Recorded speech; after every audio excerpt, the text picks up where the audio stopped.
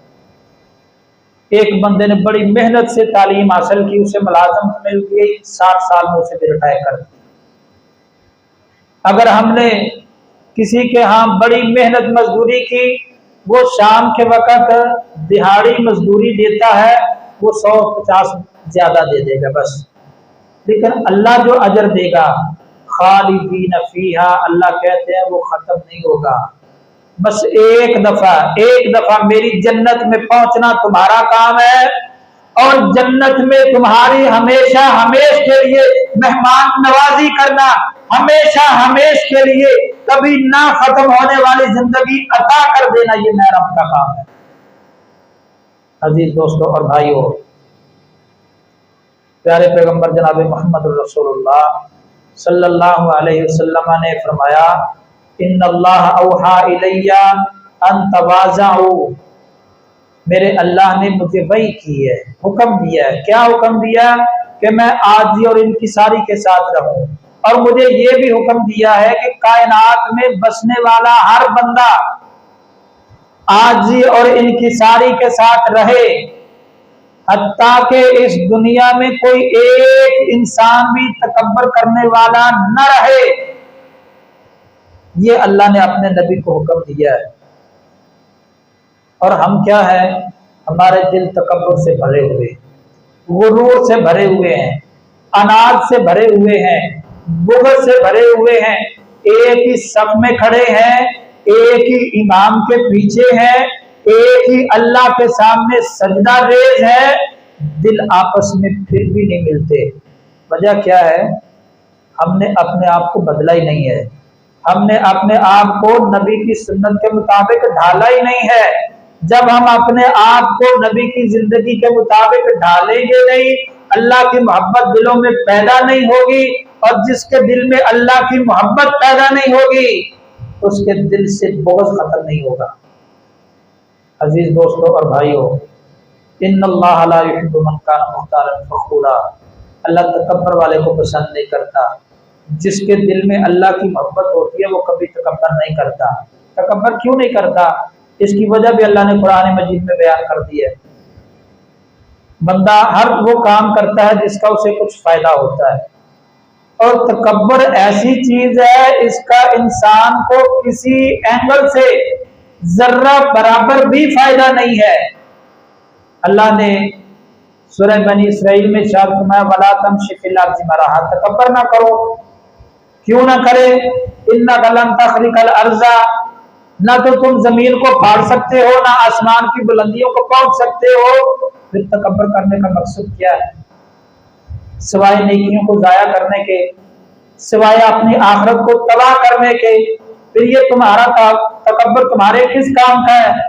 نہ زمین پھاڑ سکتے ہو، نہ آسمان کی بلندیوں کو پہنچ سکتے ہو، بس دل کے اندر کا فعل ہے جو نیکیوں کو جلا کے راکھ کر دیتا ہے۔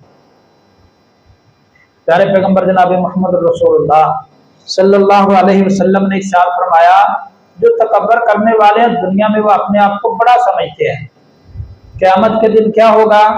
اللہ انہیں انسانی شکلیں دے کے، کیڑیوں جیسے جسم دے کے میدان محشر میں چھوڑ دے گا، یہ پاؤں کے تلے روندے جائیں گے۔ عزیز دوستوں اور بھائیوں، یہ جو ساری صفات میں نے اس خطبہ میں بیان کی ہیں، اللہ رب العزت ان صفات کو اپنے بندے میں دیکھنا پسند کرتا ہے، اور اللہ رب العزت چاہتا ہے کہ میرا ہر بندہ ان ساری صفات کو اپنا کے آ جائے، میں راضی ہو کے انہیں جنت کا سرٹیفکیٹ دے دو، یہ ہمیشہ ہمیش کے لیے میرے عذاب سے بچ جائے، اور یہ ہمیشہ ہمیش کے لیے جنت میں میرے مہمان بن جائے، ہر جمعہ کا جمعہ میری ان کے ساتھ ملاقات ہوتی رہے۔ پیارے پیغمبر نے فرمایا جنت کی نعمتوں میں سے بہت بڑی، جو سب سے بڑی نعمت ہے وہ کیا ہے؟ کہ ہر جمعے کو اللہ کا دیدار ہوگا۔ اللہ رب العزت چاہتے ہیں کہ میرے بندے جنت میں آئیں اور ہر جمعے میری ان کے ساتھ ملاقات ہوتی رہے، یہ میرا دیدار کرتے رہیں، اور یہ اپنی جو دنیا کی تکلیفیں ہیں ان کو بھول جائیں گے۔ اللہ رب العزت سے دعا ہے کہ اللہ تعالی ہمیں نیک لوگوں کی اوصاف کو اپنانے کی توفیق عطا فرمائے، اللہ ہمیں ہر برائی سے محفوظ فرمائے، اللہ ہمیں صراط مستقیم کا راہی بنا دے، اللہ ہمیں جب تک زندہ رکھے اسلام کے مطابق زندگی گزارنے کی توفیق دے، اور جب اللہ ہمیں موت دے تو شہادت والی عظیم موت عطا فرمائے۔ آمین وآخر دعوانا ان الحمد للہ رب العالمین۔ ان الحمد للہ نحمده ونستعینه ونستغفره ونؤمن به ونتوکل علیہ ونعوذ باللہ من شرور انفسنا ومن سیئات اعمالنا، من يهده الله فلا مضل له ومن يضلله فلا هادي له، اشهد ان لا اله الا الله وحده لا شريك له واشهد ان محمدا عبده ورسوله، اما بعد فان خير الحديث كتاب الله وخير الهدي هدي محمد صلى الله عليه وسلم، وشر الامور محدثاتها وكل محدثة بدعة وكل بدعة ضلالة وكل ضلالة في النار۔ قال الله تبارك وتعالى في القرآن المجيد والفرقان الحميد: وعباد الرحمن الذين يمشون على الأرض هونا وإذا خاطبهم الجاهلون قالوا سلاما۔ سبحان ربك رب العزة عما يصفون وسلام على المرسلين والحمد لله رب العالمين۔